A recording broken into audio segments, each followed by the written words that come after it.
তারাবি 20 রাকাত। কয় রাকাত? এটাই সুন্নত। আরে নগদ মিথ্যে। রাসূলুল্লাহ সাল্লাল্লাহু আলাইহি ওয়াসাল্লাম 20 রাকাত পড়েছেন এমন কোন সহিহ হাদিস নেই। শায়েখ, আমার প্রশ্ন, তারাবির নামাজ কয় রাকাত? 8 রাকাত। 20 রাকাতের হাদিস জাল। সারা দুনিয়া পড়ছে, যে সারা পৃথিবীর মানুষ পড়ুক, হাদিস জাল, এর সাথে কোনো আপোষ নেই। ওমর রাদিয়াল্লাহু তাআলা আনহু 20 রাকাতের আদেশ করেননি, 11 রাকাতেরই আদেশ করেছেন, হাদিস সহিহ। কিন্তু এই কথাটা মনে রাখেন যে 8-এর স্লোগান 1284-র আগে দুনিয়াতেই ছিল না। বানাই বানাই কথা বলতেছেন, আপনি মিথ্যা কথা বললেন। যদি প্রমাণ দেখাইতে পারেন আমাকে যে এই স্লোগান উঠছে, এরকম উঠে নাই, বিশ্বাস করেন। চলমান চলছে টাটকা জাল হাদিস, একটা জাল এবং মিথ্যা কথা। রাসূল সাল্লাল্লাহু আলাইহি ওয়াসাল্লাম যে হাদিসে বললেন, যদি এমন কথা বলে যে কথা আমি বলিনি, ফালিয়াতাবাওয়া মাকাদাহু মিনান নার, সেজন্য তার স্থান জাহান্নামে করে নেয়। आपने 9 रमजान देखे, आपने तरावी टोटल 3 दिन पढ़ी, एक ज़ईफ हदीस में आता है 20 रकात पढ़ी, लेकिन सही रिवायत हजरत आयशा रजी अल्लाह तआला अन्हा की रमजान और गैर रमजान में 8 पढ़ते थे। আরিফ বিন হাবিব খুব ফটর ফটর করেছিল, বেটা বলেছে 1264 হিজরির আগে নাকি কেউ 8 টাকা তারাবি, এই আন্দোলন নাকি ছিল না। আমি তোমাকে চ্যালেঞ্জ করে বলেছি, মায়ের যদি দুধ খেয়ে থাকো 1284 হিজরির আগে তারাবি, তাহাজ্জুদ, আলাদা নামাজ, একটা দলিল তোমার বাপের ঘর থেকে হলেও দিয়ে যাবে।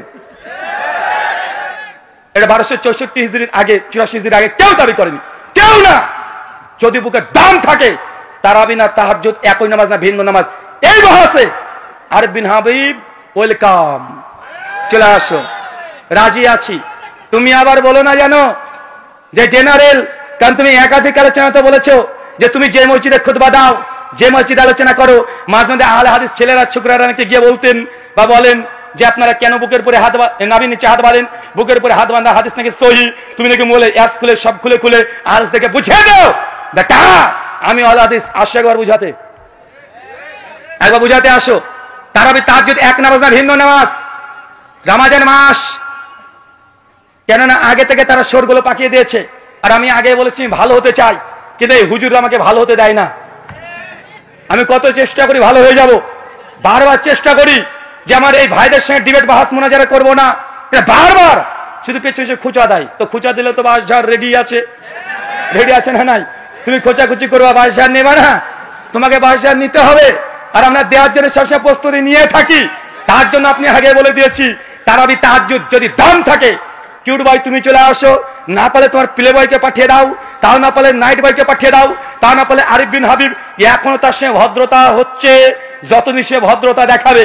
তারপরে আরো যদি না হয়, তোমাদের কি যেন নাম, আর একটা কি নাম, যেটা ও বাচ্চা ছেলে রফিকিকে তো 2017 সালে মালিকতলা মসজিদে সাইজ করে ছেড়ে দিয়েছি, বেচারা তারপর থেকে আর কথা বলে না। লুৎফর রহমান ফরাজি ও লিস্ট থেকে আউট হয়ে গেছে, ওকে মানে মঙ্গল করে খুঁজতে হবে, ওকে দেখাই যায় না, দেখা যায় আর। তামিদুল মাওলা ও গায়েব, অদৃশ্য, ও বৃহস্পতি গ্রহে বসবাস করছে এখন। কিন্তু এখন মাঝে মধ্যে কিউট বয় লাভ দিত, অনেকটা কমে গেছে, কিন্তু ইদানিং ফেসবুকে আবার শুরু হয়ে গেছে। বড় শয়তানগুলোকে বেঁধে দেয় রমজান আসে, ছোট শয়তান ওরা কিন্তু খুচাখুচি করবে, করে কি করে না।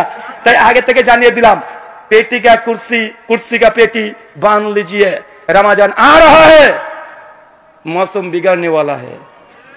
आगे থেকে রেডি হন, সময় দিয়ে দিলাম, 10 দিন সুযোগ পাবা। একদম স্কুলের ব্যাগ নিয়ে মাওলানা আব্দুল মালিকের কাছ থেকে তারাবি তাহাজ্জুদ এক নামাজ না ভিন্ন নামাজ, এই 10 দিন ক্লাস করতে শুরু করে দাও। 10 দিন পর দেখাবে ইনশাআল্লাহ। ক্লাস করো, একদম শিশু বাচ্চা ছেলে মতো পড়তে চলে যাও 10 দিন। আমি 10 দিন পড়তে পারবো না, 10 দিন আমি আছি, এখানে প্রোগ্রাম আছে, তুমি পড়তে যাও, পড়াশোনা করে আসবে, ভালো করে পড়াশোনা করে আসবে, একদম ভালোভাবে পড়াশোনা করে এসে আহলে হাদিসের জেনারেল শিক্ষিত একজন ছাত্রের কাছে এসে দলিল দিও, তোমার দলিলকে কিভাবে বুঝিয়ে দিতে হয় আমরা ঠিক বুঝাতে পারবো। আল্লাহ সুবহানাহু ওয়া তাআলা আমাদের বোঝার তৌফিক দেন, আমিন। ভাবেন না যে অহংকার বা গৌরব করলাম, কারণ আমি চাই আমাদের আলেম ওলামা শেখ মাশায়েখ এদের কাছ থেকে আমরা কি শিখি। শেখদের ডিবেটের জন্য আমি বলি, বারবার বলি, কোন শেখ মাশায়েখ তারা যেন ডিবেটে না যায়। আরে আমরা আছি, ওরকম ছুঁচো মারতে কামান ব্যবহার করার দরকার নাই, মশা মেরে হাত গন্ধ করার দরকার নেই। ওই সব গন্ধ কীটগুলোকে মারার জন্য আমরাই যথেষ্ট আছি। যে কোনো এই কয়জন আসুক, হ্যাঁ ওই যে আলাউদ্দিন জিহাদি চাচু, চাচি গায়া 100 বিঘা না, হ্যাঁ, শফিক হাশেমি উনি তো বলে রফুলেদের নাকি এক্সপায়ার হয়ে গেছে, মানে আগে ছিল এখন আর চলে না।